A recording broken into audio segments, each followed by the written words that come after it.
It's the Real Estate Podcast, brought to you by ANZ Home Loans for financial well-being. Global uncertainty can shake confidence, I'll say that, especially when you're committing to something as big as a mortgage.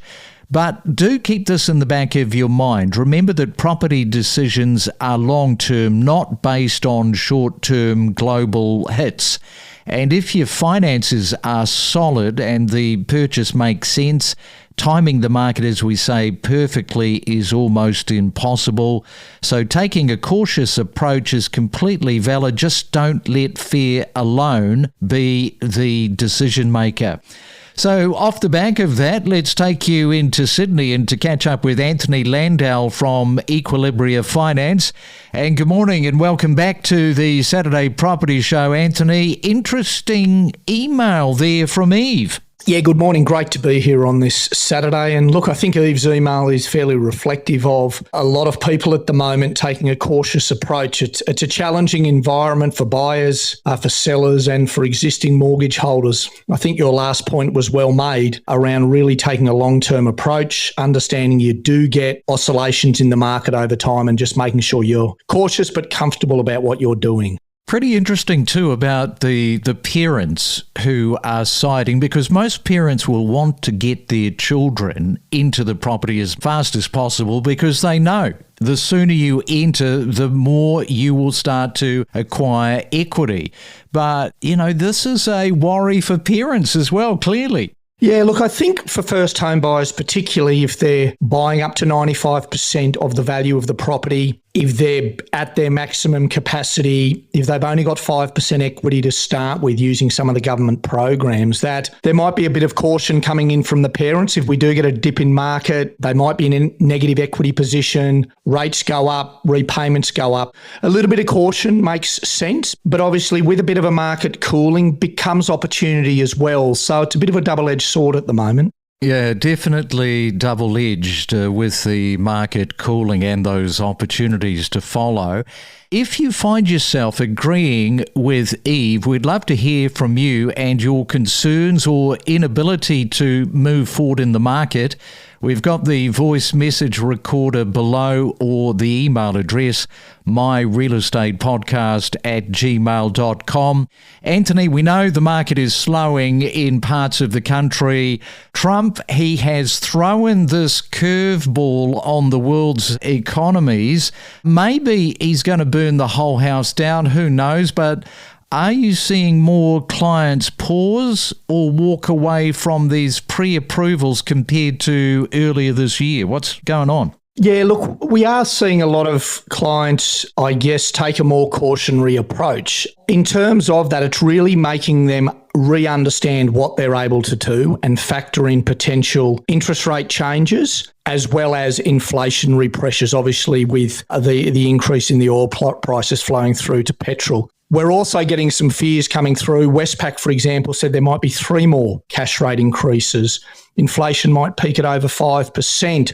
So I think there's a lot of sentiment flowing through the market that reflects that sort of uncertainty around how high will inflation get? How many more rate increases will we get? Do I just sit the market out for 6 months, focus on my deposit, focus on my savings, and come back at it maybe in 6 to 12 months once there's a little bit more certainty? So it's not an uncommon picture. We're also seeing some sellers take their property off the market as well, just to wait until things have settled down a little bit. Across the market, there's uncertainty, but a big thing we're telling our clients is just understand what you can do, adjust your scope, and then quietly go about making informed and sensible decisions, because with a cooling market, there will be opportunities for buyers as well. Yeah, so something that Anthony said there, 3 more cash rate rises for this year. If you are a parent and you are financing your child into a property, how much of that is in the play at the back of your mind with regards to helping your children into the real estate market? We would love to hear from you as well. Rising interest rates, they have reduced borrowing power, as you're saying there, Anthony, and changed what people can afford. That is reshaping buyer behaviour and sentiment. Yeah, so how much has borrowing capacity dropped recently, and is that the main reason that people are holding off? What do you think? Yeah, look, higher interest rates do reduce borrowing capacity. Essentially, it increases loan repayments and it increases ultimately the assessment rate. If you were being assessed with the 3% buffer at 8%, your assessment rate becomes, for example, 8.25 or 8.5% if there's two rate rises. If you get a 50 basis point increase, which might be two cash rate rises, your borrowing capacity might decrease from $35,000 to $40,000. That means you're looking at a property valued at $35,000 to $40,000 less than you were before.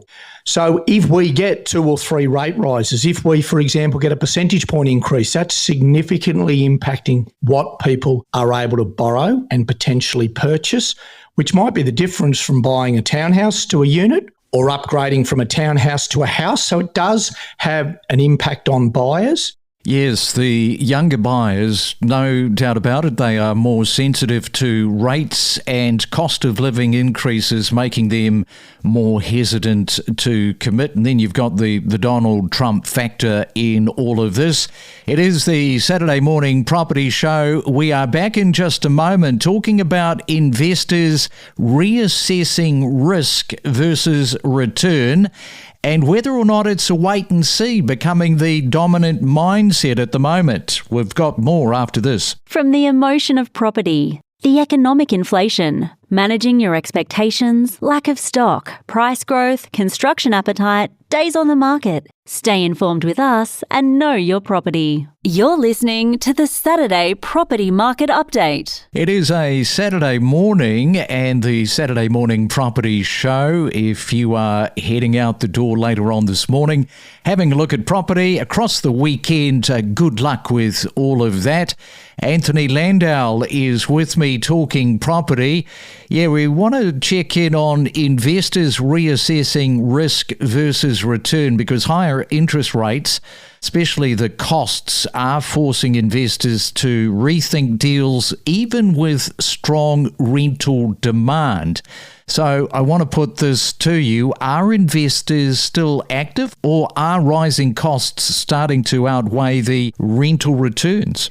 Yeah, really interesting. It's a salient point to keep investors and owner-occupiers separated because their behaviours right now are starkly different. We had investor credit flows a month or two ago around 35 to 40%, and home buyers was in the 20s. So investors came back really, really strongly on the back of strong capital growth in some markets. We were having cash rate increases, but with strong rentals, investors were making some good, strong long-term decisions. It's really hard to read the game right now with investors. As you make the point, the cost of funding a property is going up and potentially will go up again in May, maybe once or twice more this calendar year. That does have a significant impact on investors. I think the other thing that might impact investors is the sentiment around the looming changes in the budget to capital gains tax concessions, where the concession, which is currently a 50% discount on the profit on your marginal tax rate if you own a property for over 12 months, being slashed to 33%, and negative gearing limited to 2 investment properties. Big changes for investors.